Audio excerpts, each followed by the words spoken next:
Hello everyone. तो आज हम लोग कंप्लीट करने जा रहे हैं अपने करंट इलेक्ट्रिसिटी को भी। ठीक है, काफ़ी खुशी हो रही है कि भाई करंट इलेक्ट्रिसिटी भी कंप्लीट हो रहा है ना। तो आज का हमारा टॉपिक है ऑल अबाउट गैल्वेनोमीटर।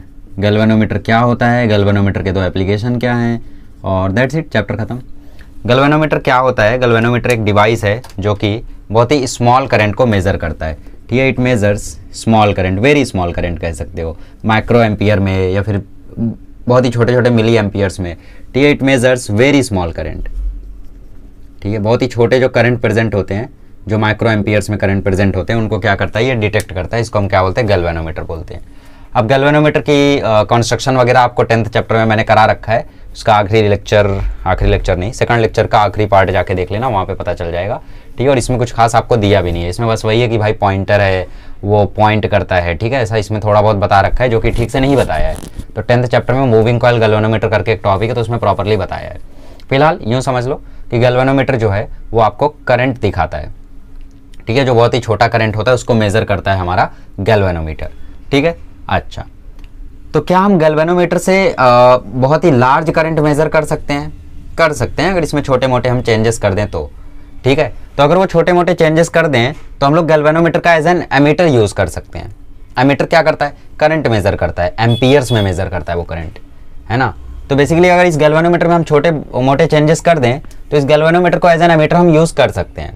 तो वो क्या चेंजेस है वो बताता हूँ थोड़ी देर में। फिर क्या हम गैल्वेनोमीटर को वोल्ट मीटर में कन्वर्ट कर सकते हैं? कर सकते हैं, छोटा सा चेंज करके। ठीक है, वो चेंज क्या होता है वो दोनों मैं बताता हूँ। सबसे पहले जो गैल्वेनोमीटर होता है ना, इससे बेसिकली अगर ज़्यादा करंट पास होगा ना तो ये गैल्वेनोमीटर डैमेज्ड हो जाएगा। मतलब अगर इससे मान लो मिली एम्पियर्स में भी ज़्यादा करंट पास हो गया, 100 milli ampere 200 milli ampere current pass हो गया, तो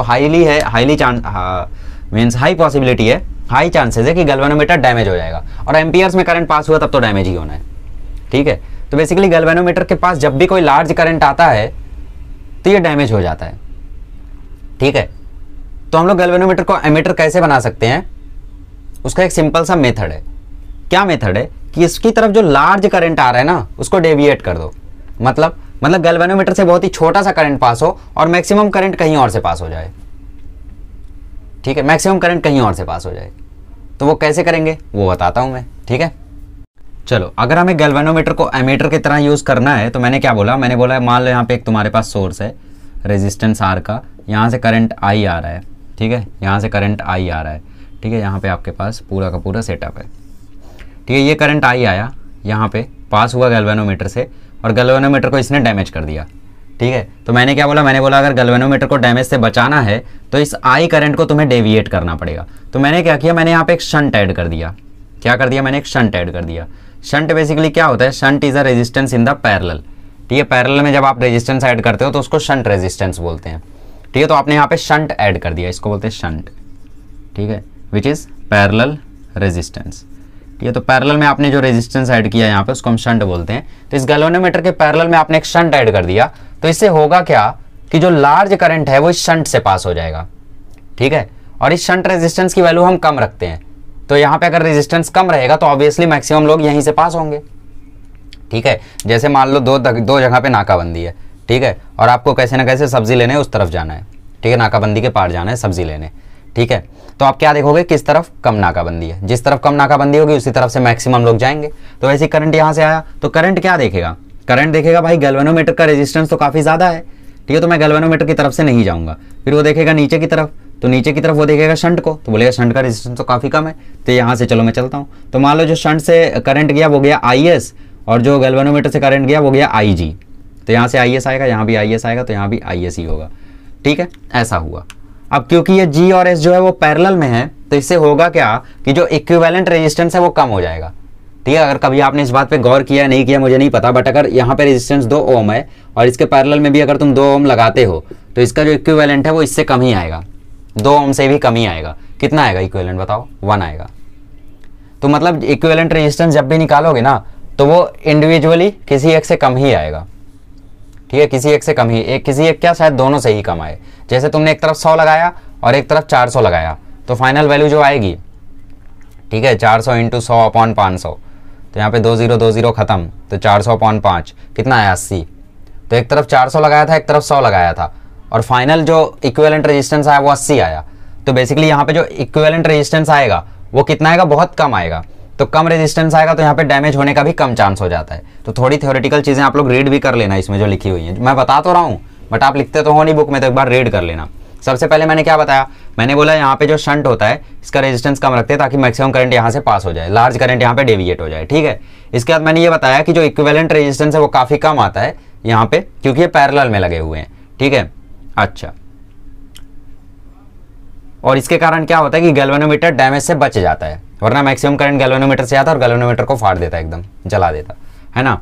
अब क्योंकि ये दोनों पैरेलल में है तो जो पोटेंशियल डिफरेंस यहाँ होगा वही पोटेंशियल डिफरेंस यहाँ भी होगा, पैरेलल में है। तो since G and S are in parallel therefore potential difference equal होगा, तो मतलब I इंटू आर की वैल्यू दोनों तरफ इक्वल होगी, IR इक्वल टू IR होगा। तो करंट यहाँ पे गैल्वेनोमीटर से कितना जा रहा है, IG, रेजिस्टेंस कितना है G, यहाँ से करंट कितना जा रहा है IS। V0 हटा देता हूँ, समझने लायक है ना ये, वरना तुम बाद में नोट्स खोलोगे तो बोलोगे V कहाँ से आया, 0 कहाँ से आया, है ना, क्या मतलब खोलोगे ही नहीं नोट्स। तो यहाँ से IS आया और रेजिस्टेंस कितना है S, तो G equal to IS into S, ठीक है। सो देयरफॉर जो G अपॉन S की वैल्यू है वो आ गई IS अपॉन IG, तो देयरफॉर जो G की वैल्यू है वो आ गई IS upon IG into S।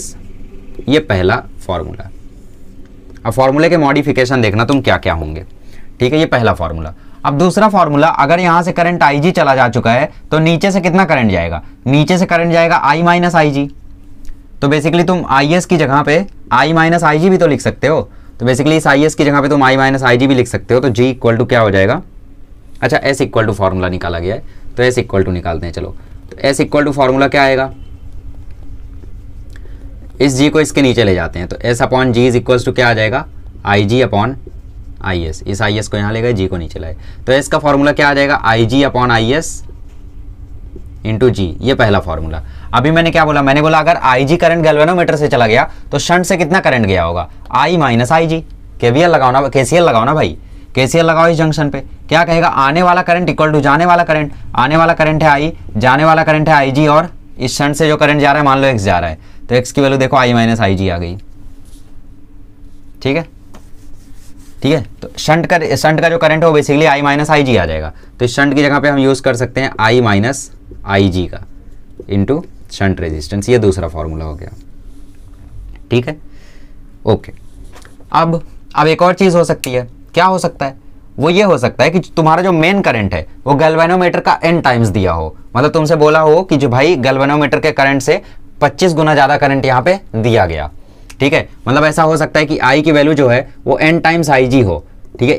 If करके लिख रहा हूं, वरना कल को तुम जब नोट्स पढ़ोगे तो बोलोगे अरे I n IG के इक्वल कैसे हो गया, मतलब क्वेश्चन में बोला हो कि भाई n टाइम्स IG के है, तो इस I की जगह पे आ जाएगा n टाइम्स IG, तो G इक्वल टू हो जाएगा IG upon n times IG minus IG into S। तो ऊपर से IG नीचे से IG खत्म हो जाएगा, तो G इक्वल टू नया फॉर्मूला आ जाएगा S अपॉन n माइनस 1।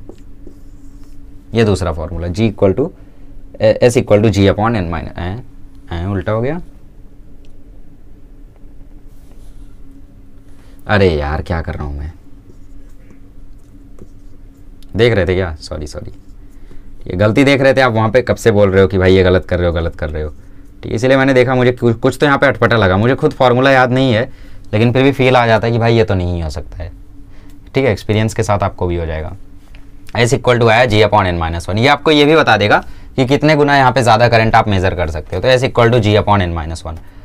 एक और चीज़ कि अगर मान लो शंट से करंट जा रहा है IS, तो गैल्वेनोमीटर से भी तो मैं बोल सकता हूँ करंट जाएगा I माइनस IS। अगर शंट से करंट जा रहा है IS तो मैं ये बोल सकता हूँ कि गैल्वेनोमीटर से करंट जाएगा I माइनस IS, ठीक है। तो मैं क्या कर सकता हूँ, मैं IG की जगह पे I माइनस IS यूज़ कर सकता हूँ, तो S equal to I minus IS upon IS into G। अब इस IS को डिनोमिनेटर के साथ सेपरेट कर दो, ठीक है। अच्छा सेपरेट मत करो, ठीक है, तो कर ही तो दिया है इसने, ठीक है, कर दो। तो S इक्वल टू क्या हो जाएगा, I upon IS minus IS upon IS into G, ठीक है। इस IS को सेपरेट कर दो, तो S equal to I upon IS minus IS upon IS into capital G। IS से IS खत्म, तो S इक्वल टू आ गया I upon IS minus 1 into G। अब ब्रैकेट खोलो, तो S इक्वल टू हो जाएगा I upon IS G minus G, इस G को यहाँ भेज दो, तो S plus G equal to आ गया I upon I S into capital G. तो यहाँ से I अपॉन आई एस की वैल्यू क्या आ गई, I अपॉन आई एस की वैल्यू आ गई S प्लस जी अपॉन जी। ये पांचवा फॉर्मूला। कितना फॉर्मूला देख चुके हैं अपन, बहुत सारे देख चुके हैं। S प्लस जी अपॉन जी, ठीक है, I अपॉन आई एस। इसको उल्टा कर दोगे तो G अपॉन S प्लस जी हो जाएगा।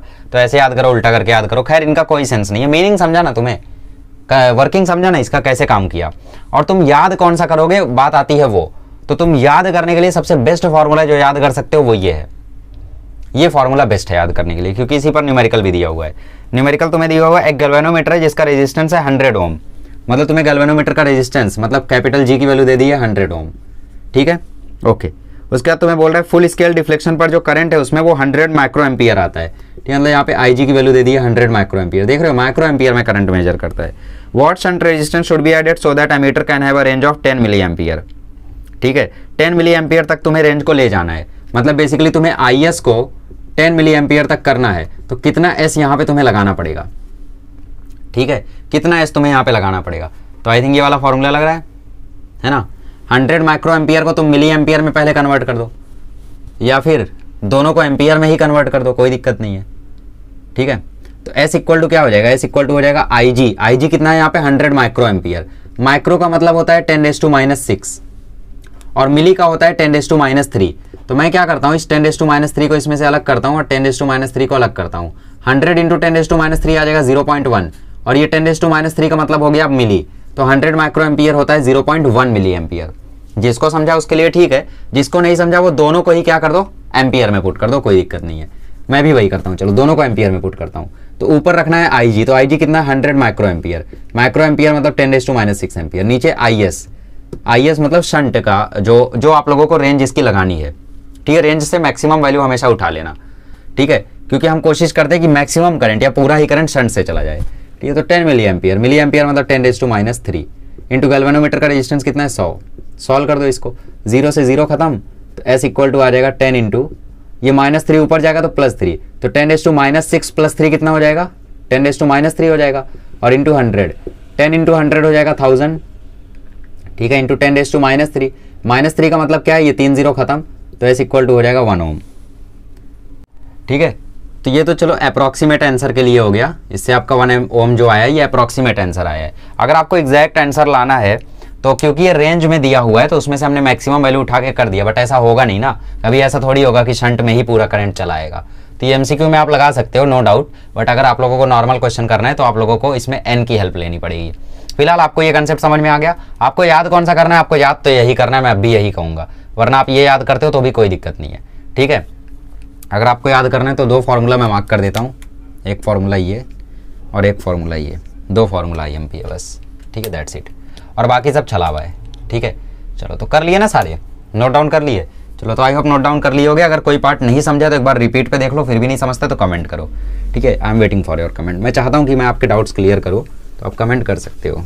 क्या मतलब मैं रिप्लाई नहीं करता, करके तो देखो।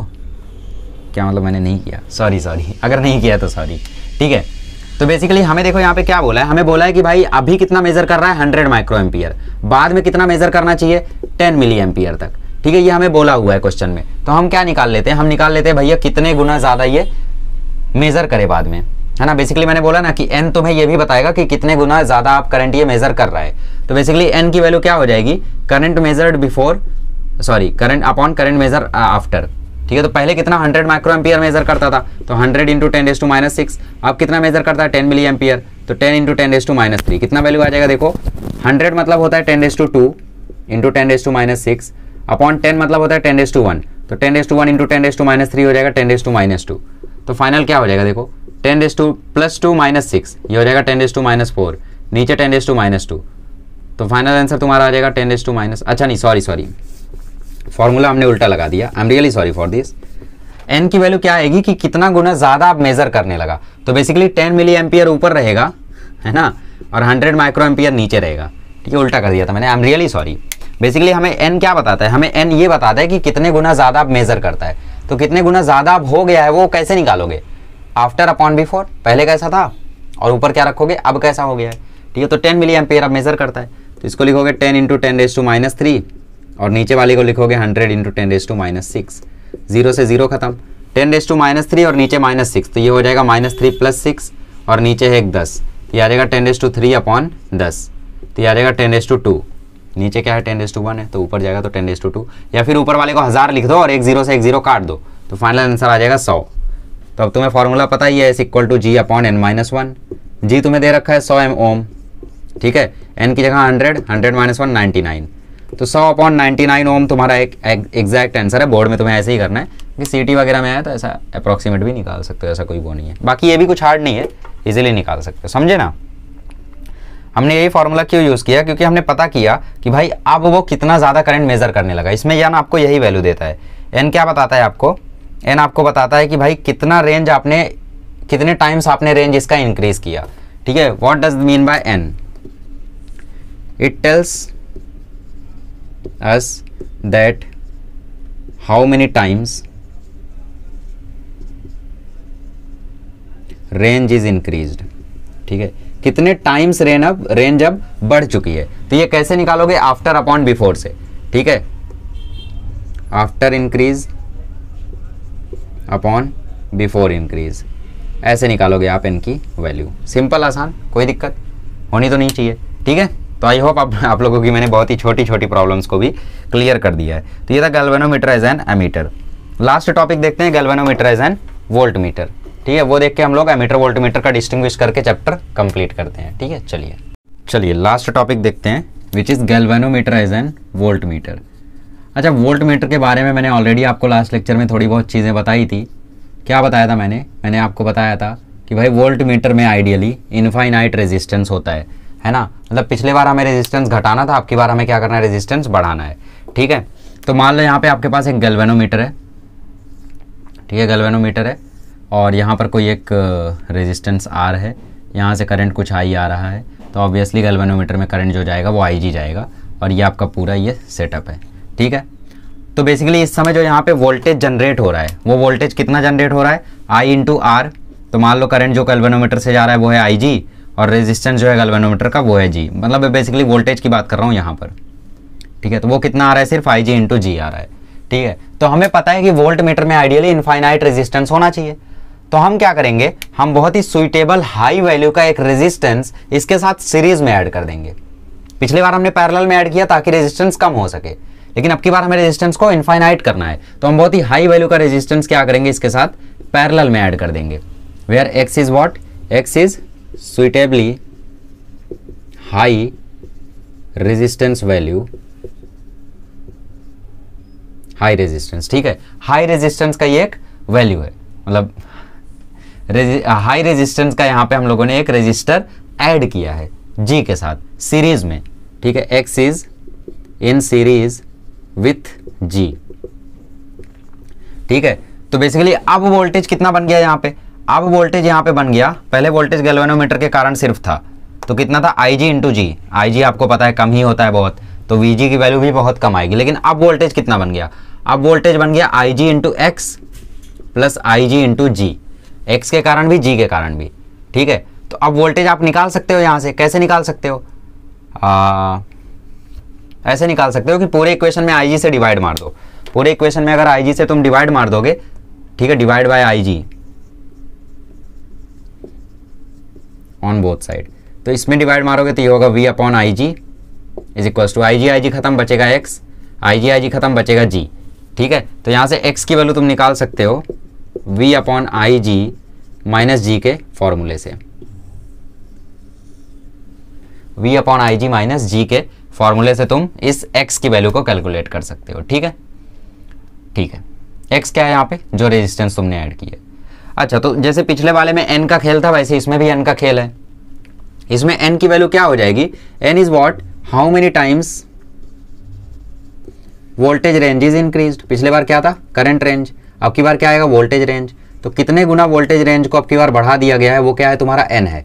तो बेसिकली कितने गुना बढ़ा दिया गया है वो कैसे पता चलेगा, आफ्टर वैल्यू को ऊपर रखो। अभी कितना है, v है, पहले कितना था, सिर्फ vg था, तो n इक्वल टू आ जाएगा V/VG। v की वैल्यू क्या है, IGX प्लस IGG अपॉन में आ जाएगा VG, सॉरी हाँ सही तो था, v का वैल्यू क्या है, IGX प्लस IGG अपॉन में आ जाएगा सिर्फ IGG, ठीक है, ओके। तो ये n का वैल्यू हमारा आ गया IgX, ठीक है, और IgG। हम क्या करते हैं, इस IgG को अलग अलग कर लेते हैं, इसके साथ अलग, ठीक है, प्लस इसके साथ अलग, ठीक है। तो इसके साथ कैंसिल होके 1 बचा। So therefore n-1 equal to IG खत्म, x अपॉन जी। समझे ना, यहाँ से IG पूरा कैंसिल हो गया, तो यहाँ पे क्या बचा, 1 बचा। यहाँ से IG कैंसिल हो गया, तो हमारे पास बचा क्या, n equal to x upon G plus 1। फिर इस प्लस 1 को हम लोग यहाँ लेकर आए, तो basically x upon G equal to हमें मिल गया n-1। x upon G equal to हमें क्या मिल गया, n-1। तो g इक्वल टू मैं लिख सकता हूँ x अपॉन n-1, ठीक है, या फिर x इक्वल टू मैं लिख सकता हूँ g इंटू n-1। दोनों ही फॉर्मूले करेक्ट हैं।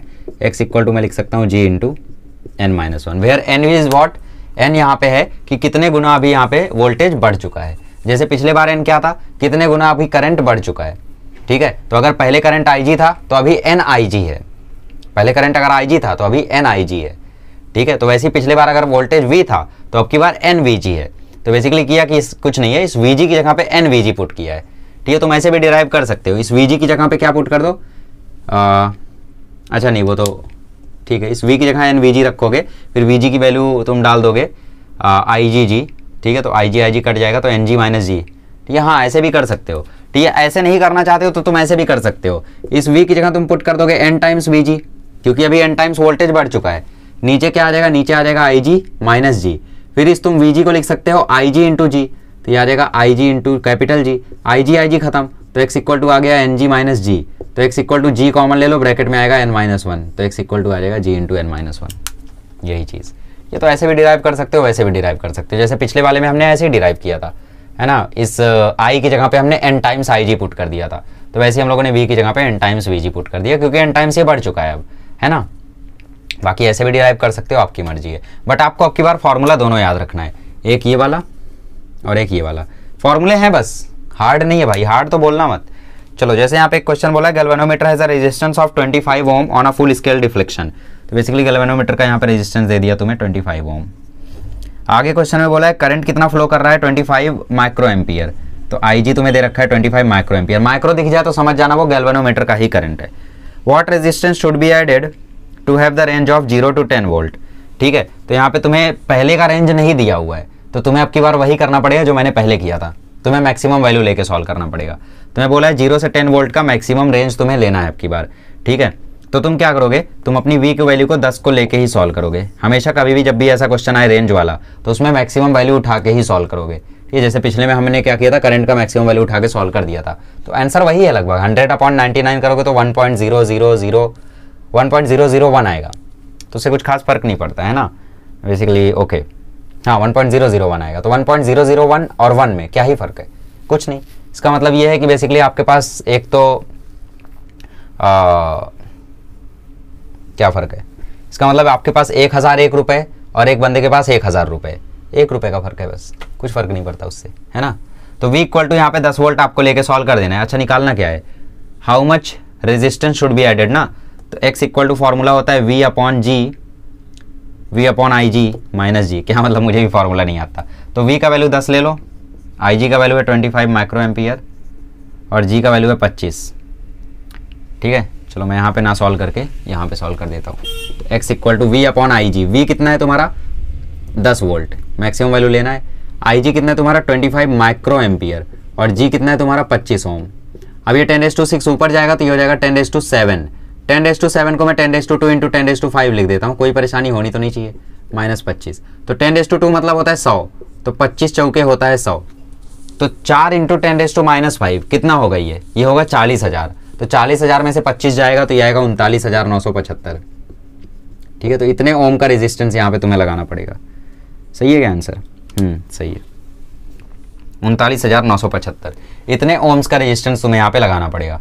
तो इसमें क्वेश्चंस और कुछ नहीं आएंगे, बस ये फॉर्मूला तुम याद करके रखो ना, कोई क्वेश्चन तुम्हें फंसा नहीं सकता है।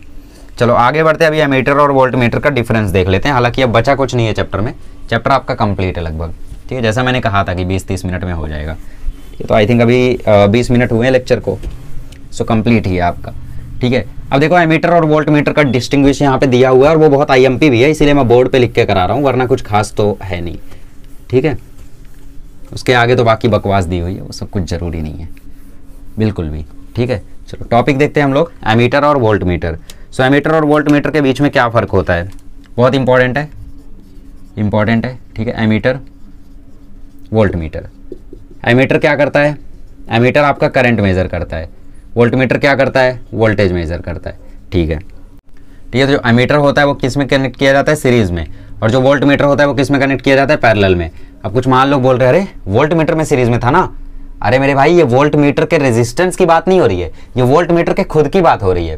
अगर तुम याद करो तो गैल्वेनोमीटर के टाइम मैंने बनाया था, एमीटर के टाइम मैंने बनाया था यहाँ पे रेजिस्टेंस और यहाँ पे कनेक्ट कर दिया था गैल्वेनोमीटर। तो बेसिकली ये जो मैंने सेट बनाया ये क्या है आपका, ये एमीटर ही तो है। तो यहाँ पे एमीटर रेजिस्टेंस के साथ सीरीज में ऐड हुआ है, तो एमीटर हमेशा सीरीज में ऐड होता है। ठीक है, और जब मैंने वोल्ट मीटर बनाया तो उस केस में भी मैंने यहाँ पर रेजिस्टेंस बनाया था और यहाँ पे सेटअप बना दिया था। ठीक है, तो बेसिकली वोल्ट मीटर जो होता है वो रेजिस्टेंस के साथ पैरेलल में ऐड होता है। तो सर्किट में वोल्ट मीटर पैरेलल में ऐड होता है और एमीटर सीरीज में ऐड होता है। ठीक है, ये एमसीजी का होता है, लो रेजिस्टेंस का। ठीक है, ये एमसीजी होता है, लो रेजिस्टेंस का। आपको पता है एमीटर में जितना कम रेजिस्टेंस रहे उतना अच्छा है, ताकि पूरा का पूरा करंट आ सके और हम मेजर कर सके। वोल्ट मीटर भी एमसीजी ही होता है बट हाई रेजिस्टेंस का, इनफाइनाइट कह सकते हो, इनफाइनाइट रेजिस्टेंस का। ठीक है, या फिर टेक्स्ट बुक में जैसा लिखा है वैसा लिखो, हाई रेजिस्टेंस और ब्रैकेट में लिखो आइडियली इनफाइनाइट।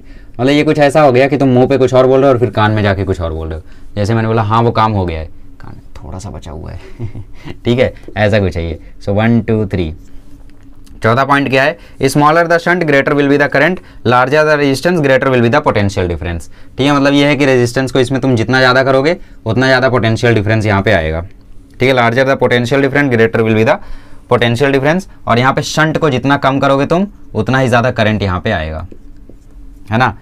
तुम्हें भी पता है यार करंट जो है वो ज़्यादा से ज़्यादा मेजर तभी होगा जब शंट को कम से कम रखोगे। Resistance of ammeter is given by RA is equals to given by G/N। ठीक है, और RV is equals to given by G+X। ठीक है, बेसिकली शंट और गैल्वेनोमीटर कैसा, पैरेलल में होते हैं, तो उनको तुम ऐसे दे सकते हो S.G/S+G।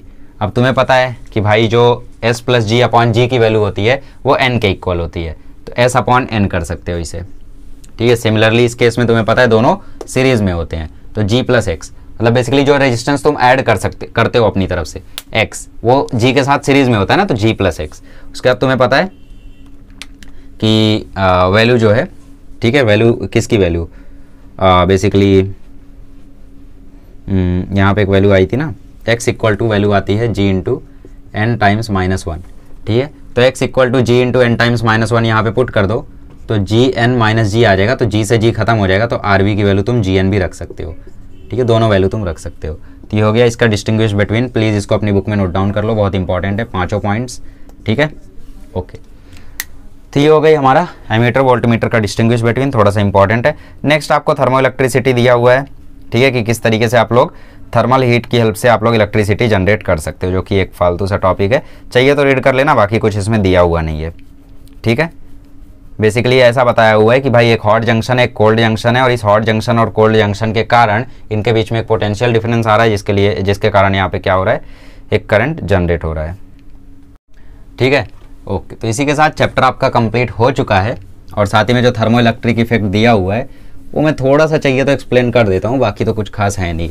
बेसिकली आपको पता है कि करंट इलेक्ट्रिसिटी की हेल्प से, ठीक है, हम लोग हीट जनरेट कर सकते हैं, तो हीट की हेल्प से भी तो हम लोग इलेक्ट्रिकल एनर्जी जनरेट कर सकते हैं।